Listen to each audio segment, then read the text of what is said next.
Just rest as awareness.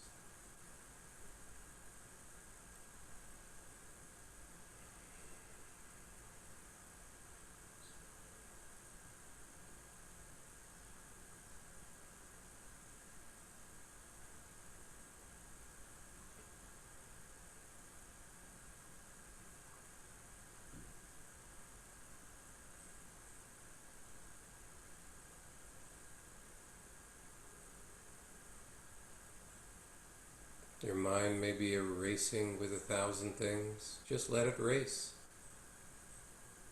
See what happens. You just rest as awareness. Let everything else be secondary. This is your break time. Your moment to check in with yourself, with your body. Moment to just rest.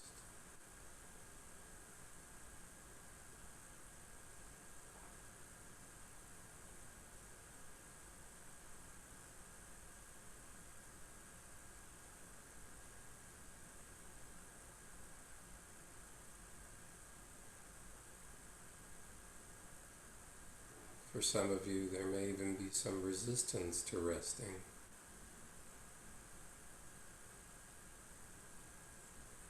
So used to the running constantly, the doing constantly. On to the next thing. Allow that part of yourself to also rest. Give it permission. But also allow it the freedom to continue and do what it's doing. If restlessness is there, allow it to be there. If confusion is there, allow confusion to be there. Right now, we're just going to rest as awareness.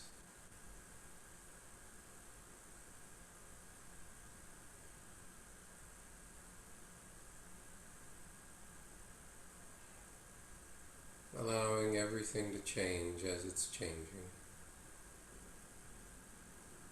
Unconcerned.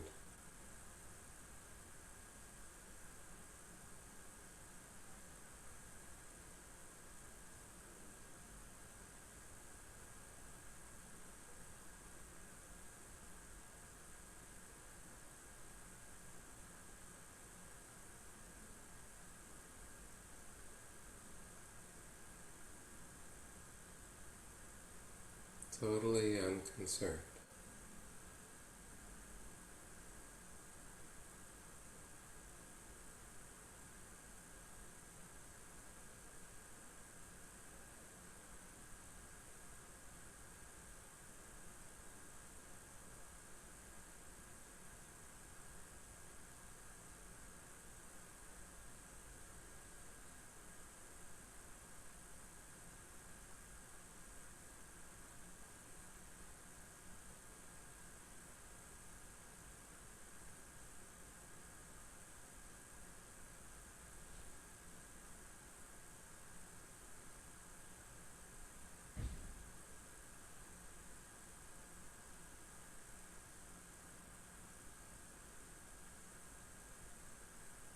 Totally and completely unconcerned.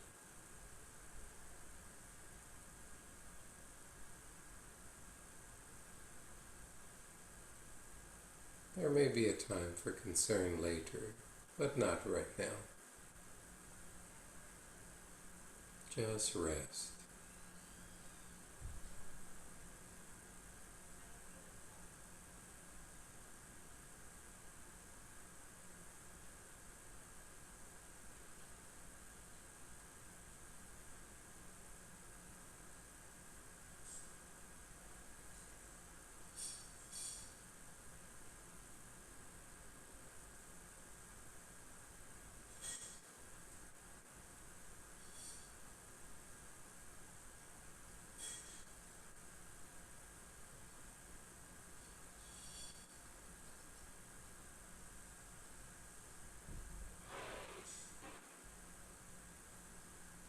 Just rest.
Just rest.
Really begin to notice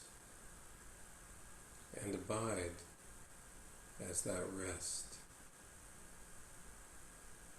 that space underneath all the chaos, the space between.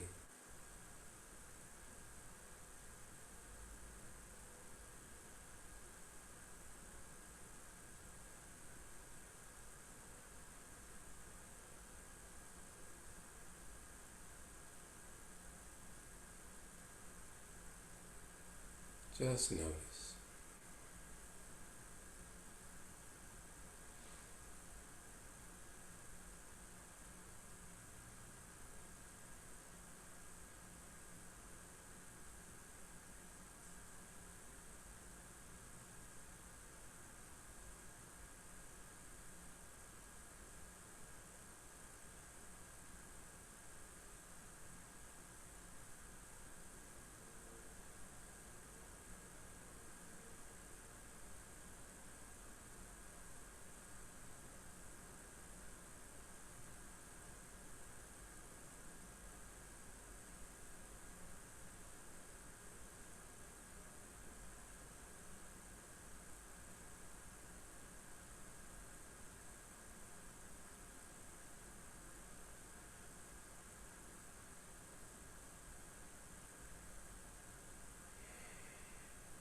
Just rest.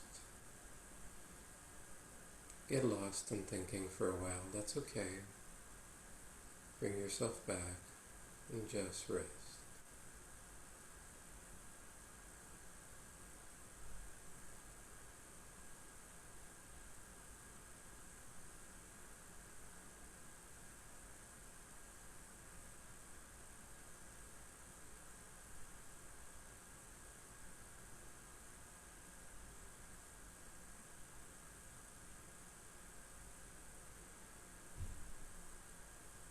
Okay, slowly, very slowly, open your eyes, relax.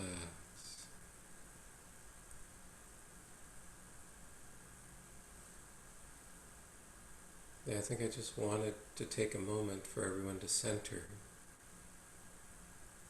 Notice the obvious that's always there. It's interesting, it's the most important aspect of life that's often neglected, and that is self. And a lot of it is because we've been conditioned to believe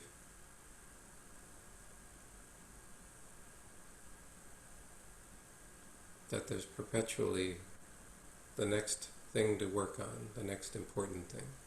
We jump from one thing to the next, to the next, to the next, to the next. Even been conditioned to believe that if we're not doing that, somehow that there's something wrong with us. Somehow we're lazy, irresponsible.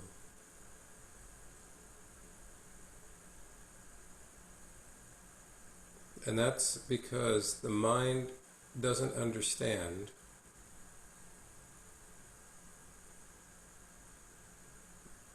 that there's a way to live,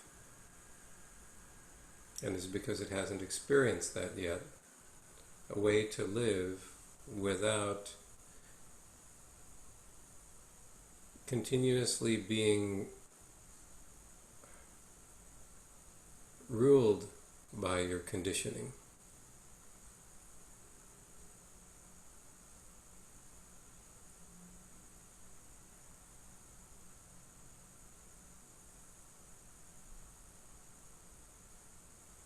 That which is unconditioned still could somehow be intelligent. It could actually move you in a direction. Direction doesn't need to be motivated by thought, emotion, impulse. It can be motivated by stillness.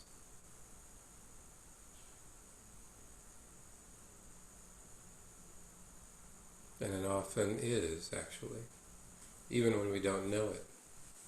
There are times when we're still and there is a lot going on. So there's a dichotomy, this duality that exists in the mind. Either I'm going to be in a perpetual state of doing, or I'm somehow wasting my time.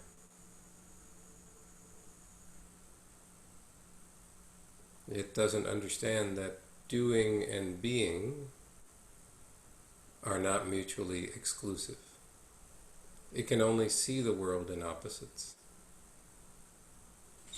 Either you're working and stressed, or you're at peace and still.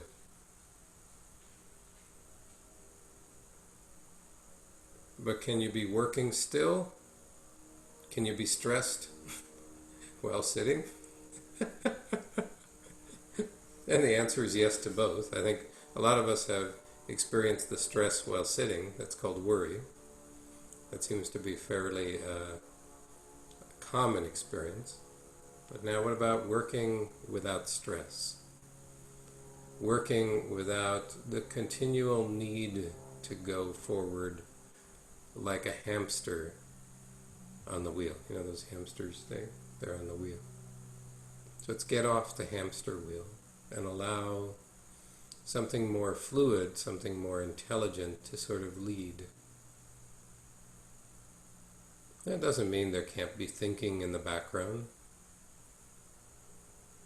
Not negating thinking, not negating doing. There's nothing exclusive. It's all inclusive. And this is really what you begin to realize, is that life is all inclusive.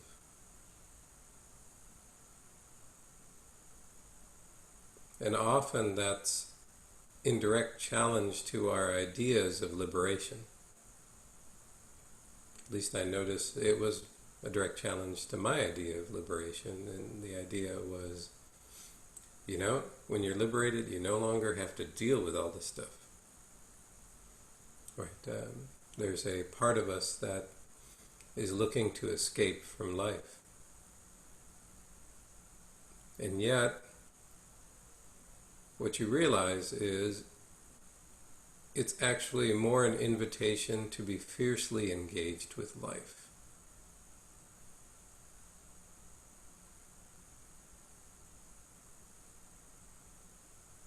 Intensely, without the need to escape. And that's the invitation.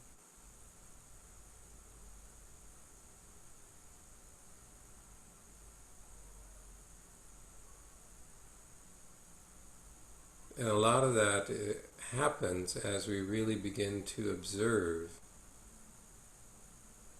those two fundamental impulses, right?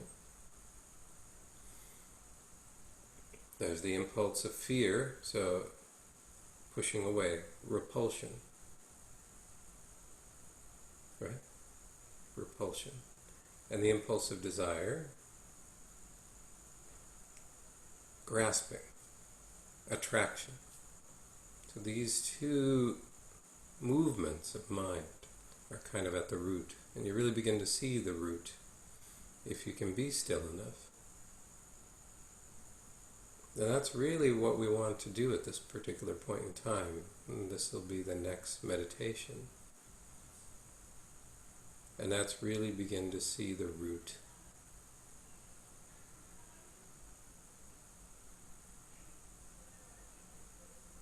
See if you can slow down enough to notice that impulse. So how can we do that? Okay, so the mind can be useful in noticing differences. So first is begin with if you those who remember the technique of hum sa, right? Inhale hum, exhale so. Inhale hum, exhale so. Inhale hum, exhale so. Inhale hum, exhale so. Okay. So doing this in the mind, synchronizing with the breath. And so for the next 5 minutes, what I'd like you to do is just focus on the breath. Inhale hum, even not 5 minutes, we'll just do it for a couple minutes. Inhale hum, exhale so.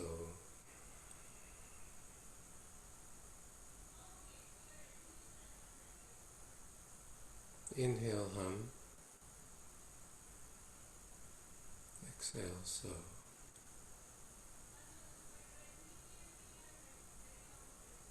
Continue.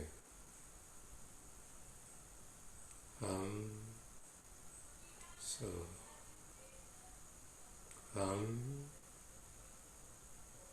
so. Hum, so. Notice the breath as you do this practice. On every inhalation, notice the sound of hum.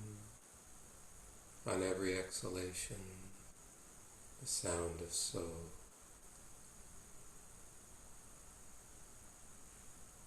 Allow yourself to experience that. Hum, so. Hum, so. And as this continues, slow down your breath, extending the duration of every inhalation. Take a deeper, longer inhalation with the sound of hum, and a more thorough and longer exhalation with the sound so.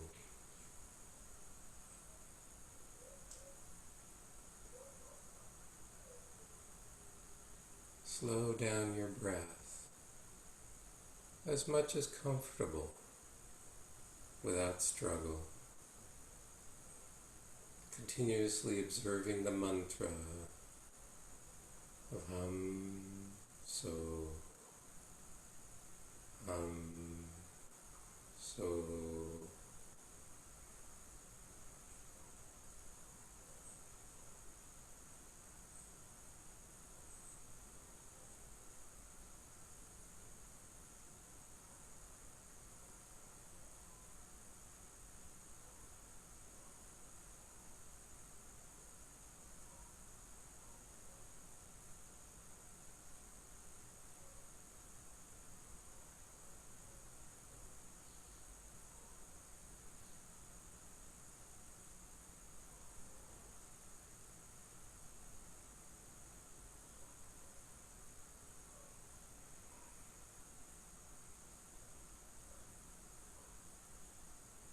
Every inhalation,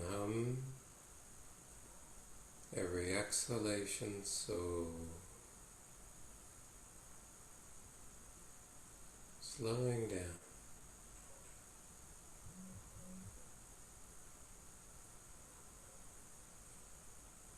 Allow yourself to slow down.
Okay. You may get lost in your thoughts sometimes during this. It's okay. When you catch yourself, bring your back to the so. Now notice as you're doing this, the stillness.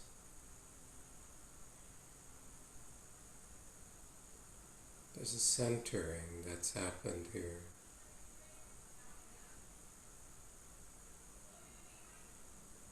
Especially in the transition between inhalation and exhalation. Notice there's sort of that period of stillness.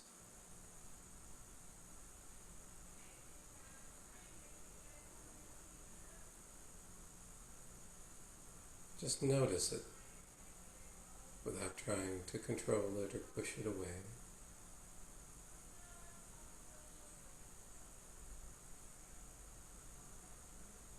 And now stop with the mantra and just notice. Just notice. And look for, if you notice a feeling of agitation,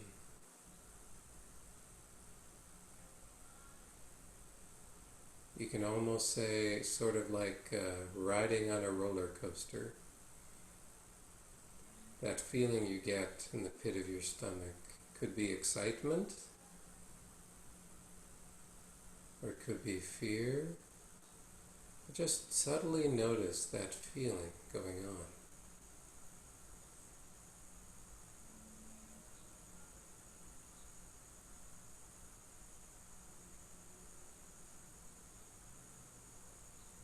Now notice your own reaction to that feeling.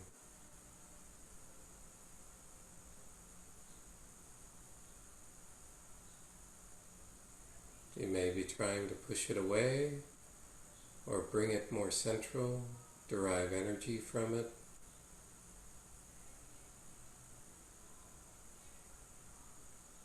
Just notice it. Notice your tendency towards it. Either attraction or repulsion. Attraction, repulsion. Raga, Dvesha.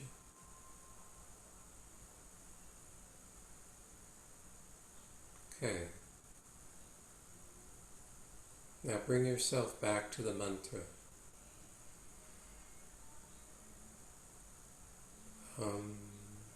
Sa.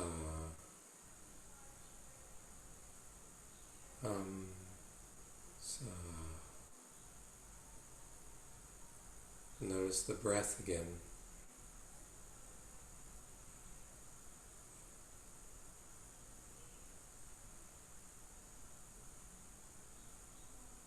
Notice the stillness again.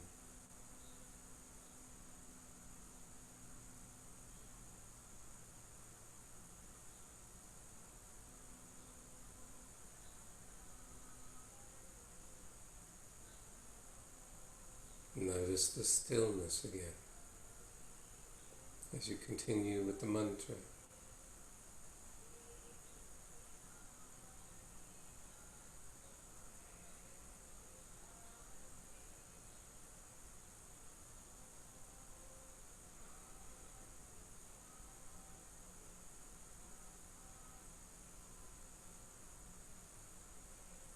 Now,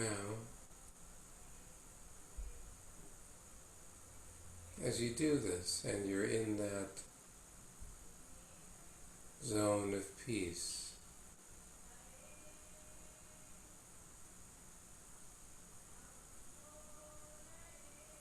allow movement to happen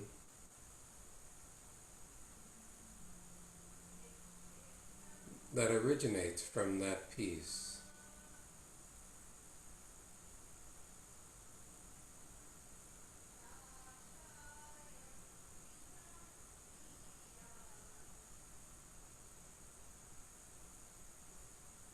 So if your eyes drift open, let them drift open. If you're just sitting, just sit. If your posture moves, let it move. Let it be guided by that which is still. And how do you know that? If you remember that feeling of the roller coaster, if something is being influenced by that at this moment, meaning attraction or repulsion, just don't follow it and put yourself back on the mantra.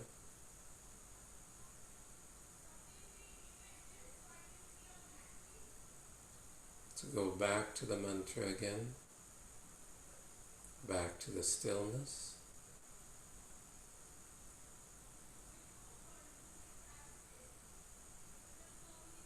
And just listen to which way the stillness moves. You may notice awareness moving from one inner experience to another.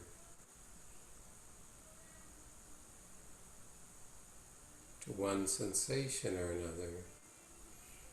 And just allow it to move without trying to control it.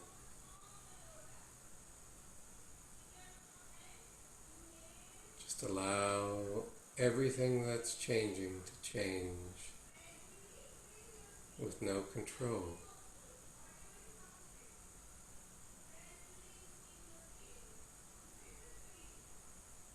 If you notice with the stillness an impulse to change posture, allow posture to change, body to straighten.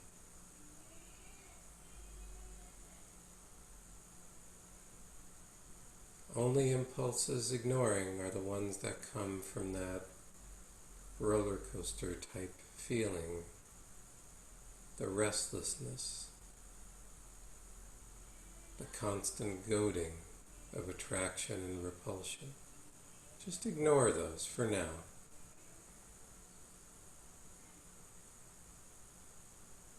And rest with the stillness.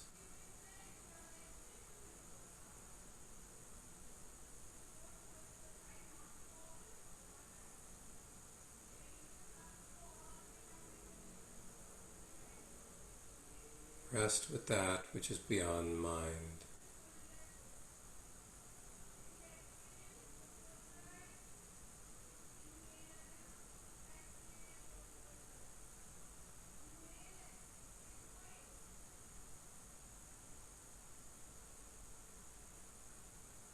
Be still and know.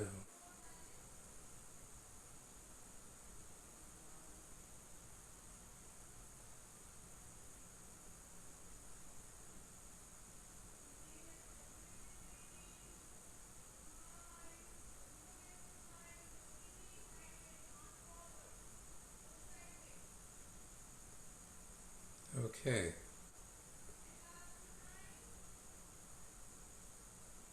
Slowly, very slowly, open your eyes, relax.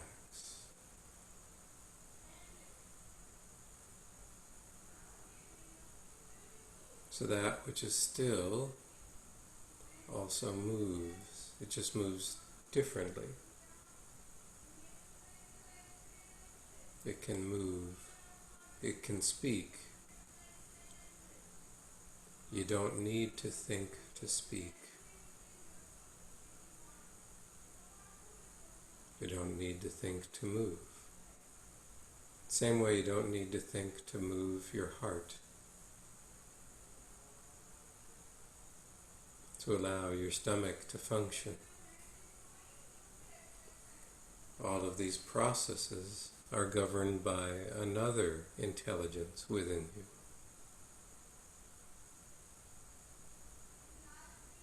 And they're actually very complex processes. So perhaps that other intelligence within you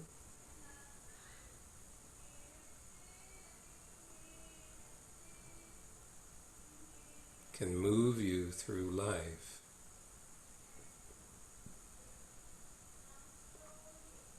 This is an experiment. Something you can practice for homework. Does the stillness move?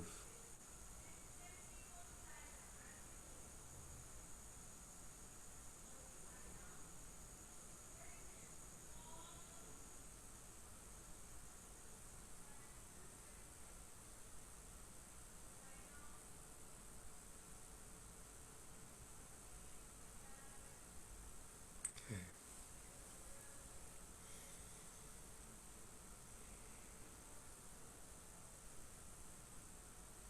So the last practice for today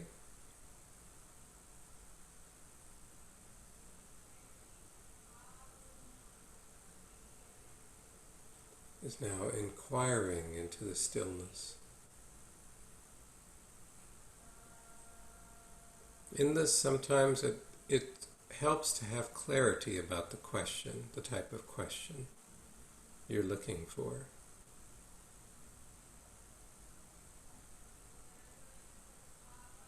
It's, how do I say it?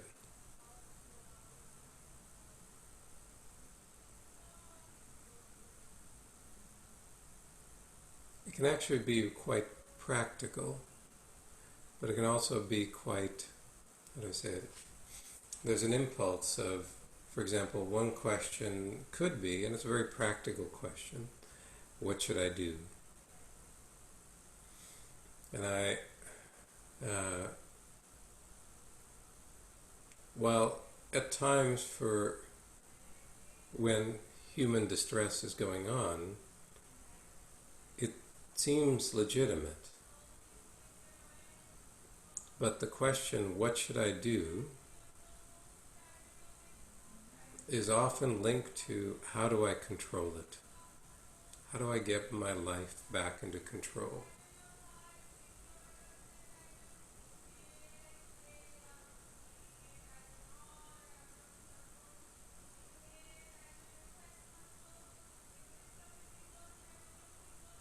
And sometimes I think maybe that is a legitimate question, so not discounting it. But there's a subtleness to it that sort of says, how do I control it?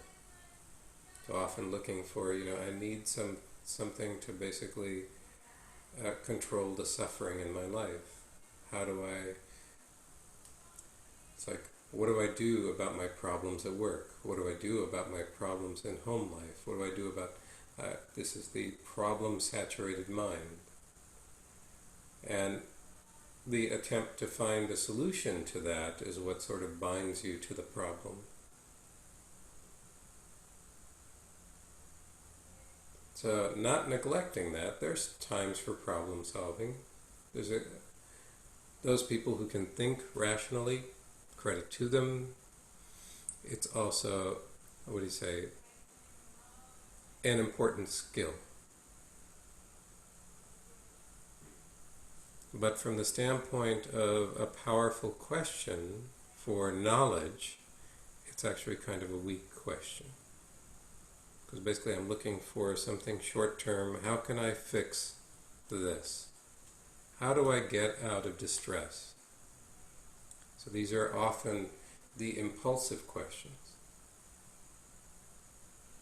But what is it that I'm actually seeking?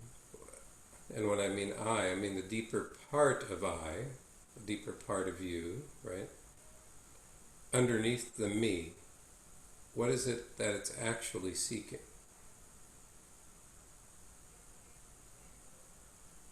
So a more powerful question. Get underneath the noise. So one could be, what's really true? Now, I'm not telling you what questions to ask, I'm just saying choose your question wisely. It may not appeal to you. That may not be the appealing question. Another question is who am I?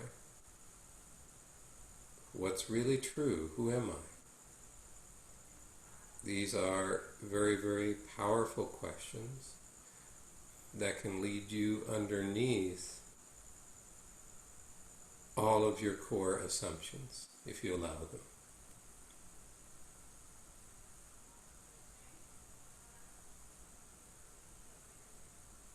So it's kind of opening up, and if you notice, it's kind of open-ended. What's really true?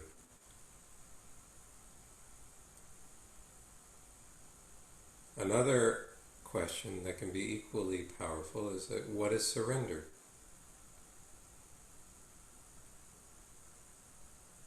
So oftentimes we want to surrender to it. I mean, in a spiritual path, we're always taught we need to surrender. What is surrender? What is surrender? Who am I? What is true?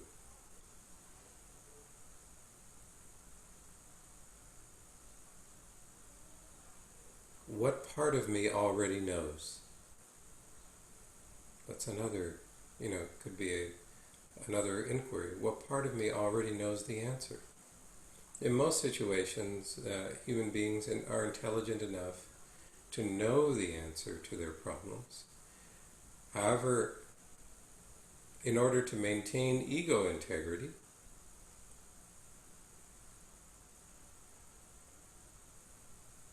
we often deny what we already know, what's truly obvious. The solution to something is often truly obvious. What do I already know? And the converse to that question, which can really destroy your world, is what do I really know?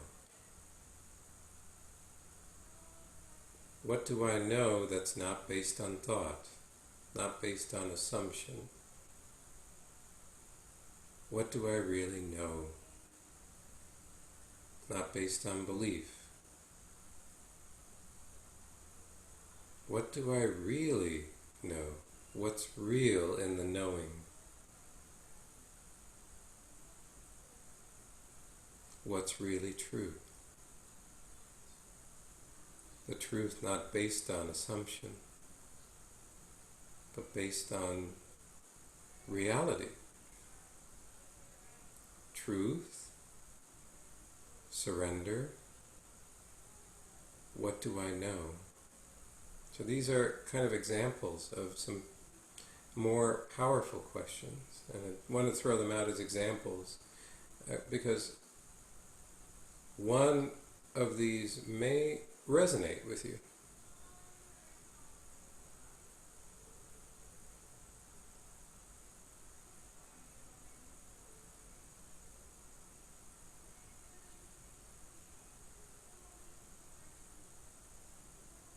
Another one is to inquire, who was I before I was born? That's more a Zen koan type question.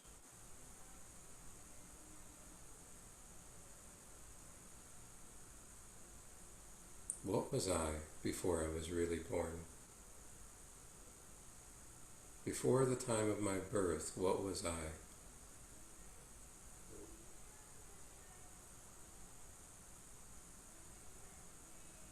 The purpose of these questions, by the way, isn't to find an answer.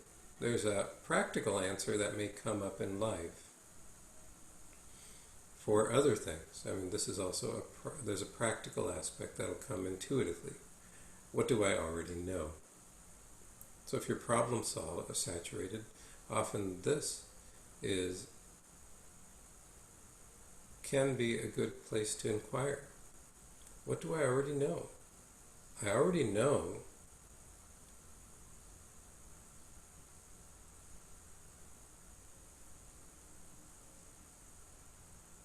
there's a part of me that already knows. What am I denying? What am I hiding from? What do I already know? Who am I?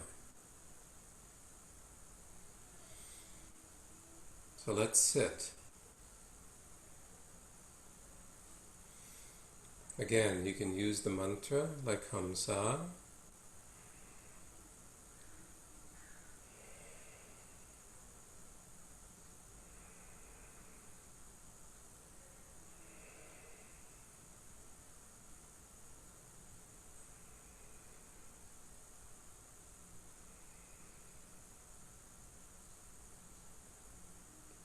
Allow that to sort of open up a space.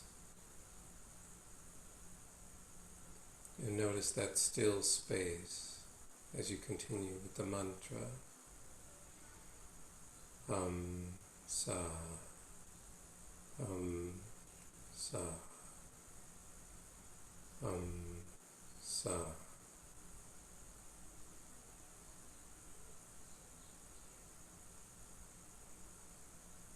Now in that space, allow yourself to rest as that space.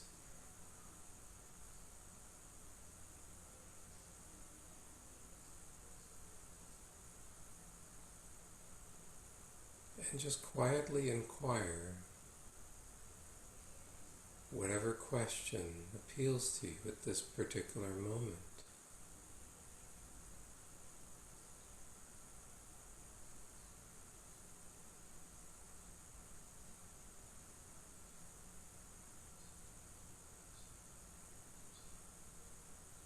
See where it takes you.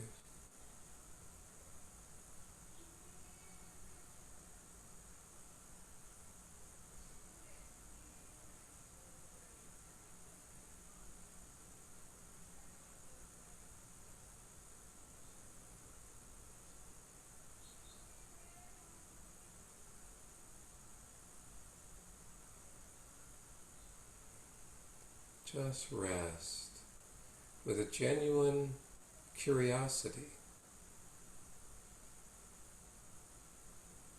listening intensely, strong intention and energy behind that question.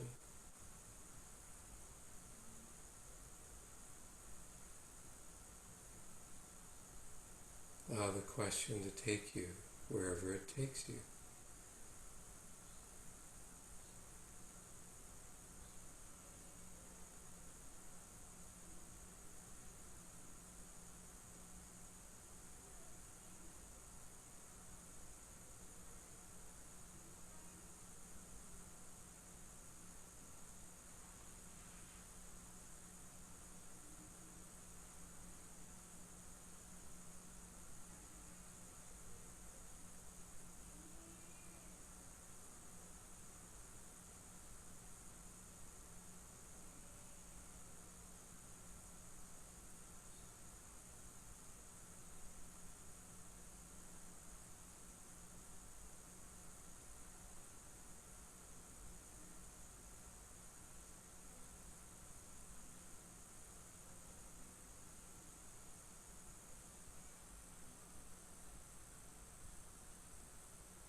Okay, slowly, very slowly, open your eyes and relax.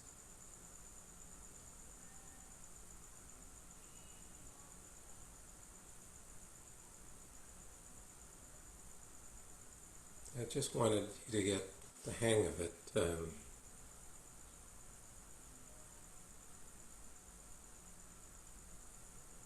I guess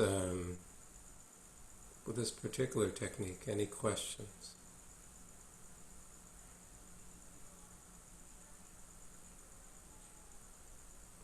And if you don't want to ask publicly, you can always throw it in the chat.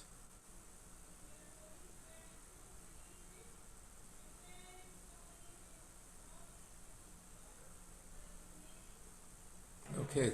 Very nice, Hamsaji. I felt very good. And Hamsa, that mantra worked very good. Well, I'm glad. Mantra can be quite powerful. I felt stable and stillness. Yeah, mantra can anchor you in a stillness, kind of take the confusion away. Thank you for sharing.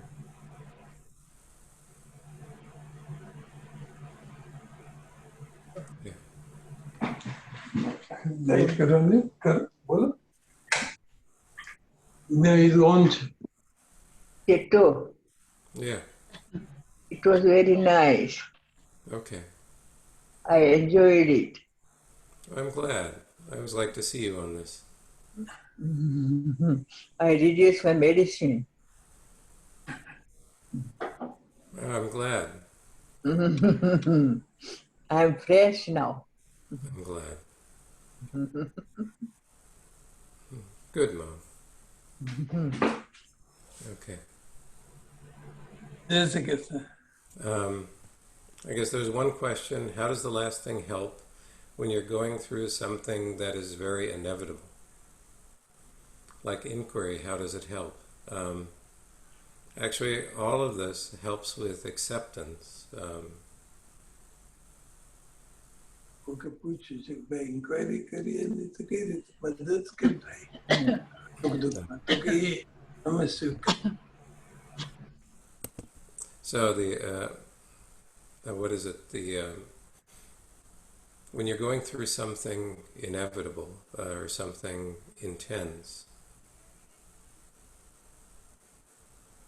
a lot of times what's needed is to go through the layers and just allow yourself to be still. I guess, actually, let me make it more straightforward than that. The purpose of inquiry is actually to keep searching. You're not looking necessarily for an answer. An answer may come temporarily for a problem you're seeking, which will be sort of a moment of insight. But really, inquiry is to go even deeper than that. And so there may be insight, and so don't ignore the insight. Sometimes insight is fostered by this, and that'll be very, very practical insight. Help you at that particular moment.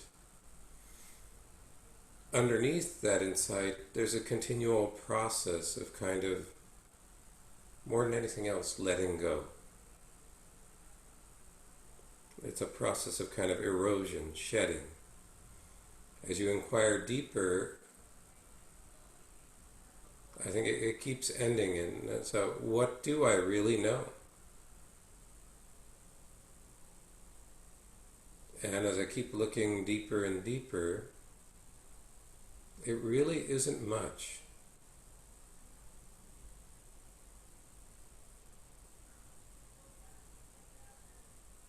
And there's kind of, it's not really an answer as much as it is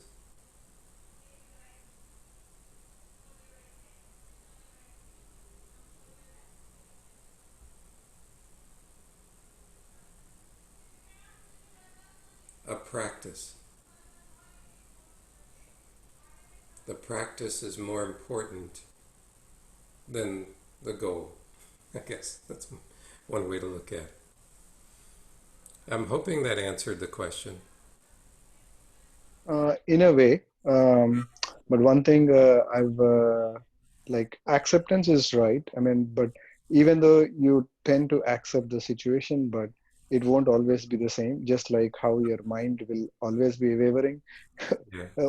your acceptance level is different on a different day, right? Yes. But over the period of time, I mean, definitely all these practice.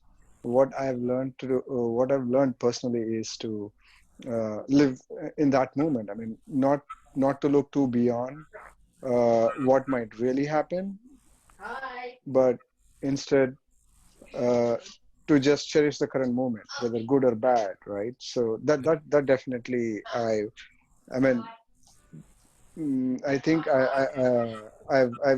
I'm trying to experience that more than anything else. Yeah.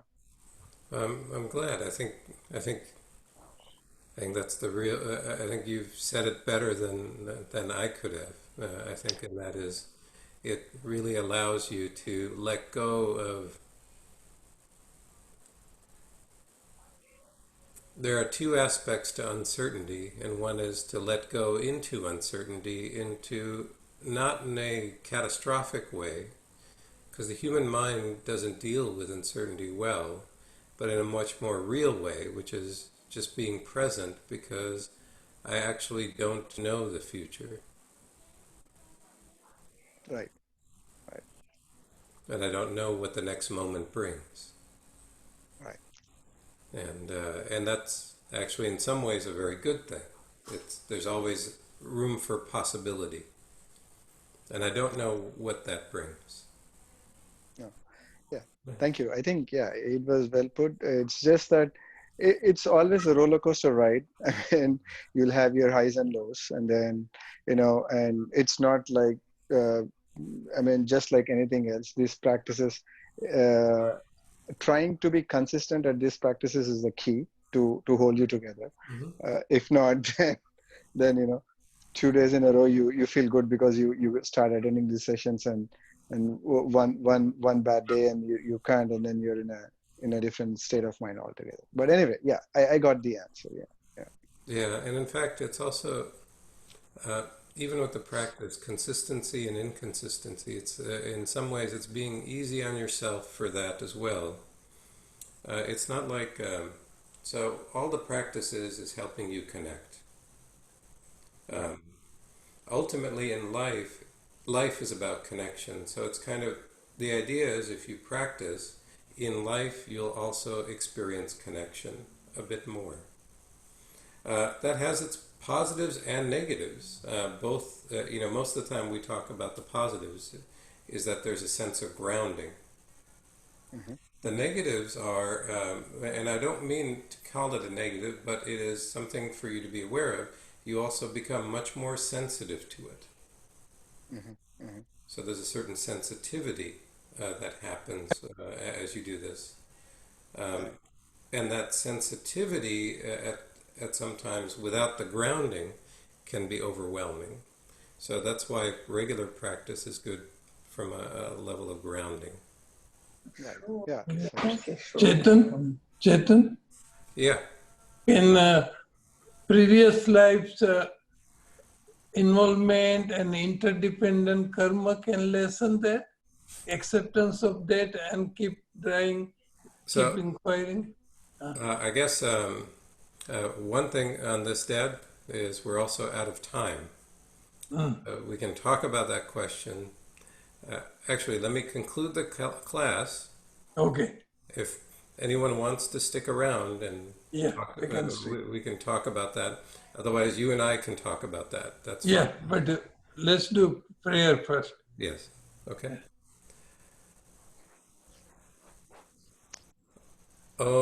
Om Sarve Bhavantu Sukhinah Sarve Santu Niramaya Sarve Bhadrani Pashyantu Ma kaschit dukkha bhavet.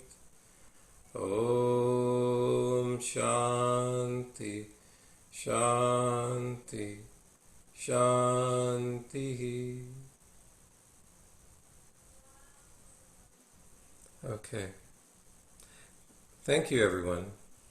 And Thank you, good night. Chetan. Thank you so much. Have a good night. Thank, Bye. thank you. Thank you.